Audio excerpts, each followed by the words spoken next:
So finally 1 মাস প্রচুর পরিশ্রম করবার পর আজকে হচ্ছে আমার লাস্ট ডে অফ এক্সাম। আজকে আছে ফার্মা এক্সাম। চলো রেডি হই।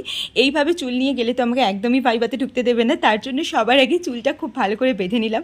And after that white coat is must. White coat ছাড়া তো মানে ভুলেই যাও ভাইবার কথা। হোয়াইট কোট আমি পরে নিলাম। আমি একটা কথা ভাবলাম যে হোয়াইট কোটে অনেক বেশি সুন্দর লাগে অন্য যে কোনো ড্রেসিংয়ের থেকে। যাই হোক, এখন নাম, রোল নাম্বার আর ইয়ার লিখে আমি বেরিয়ে পড়লাম ভাইবার উদ্দেশ্যে। এটা একটা প্রো টিপস, ভাইবার জন্য কিন্তু মাস্ট এটা করো। তারপরে ব্যাগ গুছিয়ে নিলাম। টানা 1 মাস এক্সাম দিয়ে এতটাই এক্সস্ট হয়ে গেছি, কিন্তু আজকে বেশ খুশি হচ্ছে।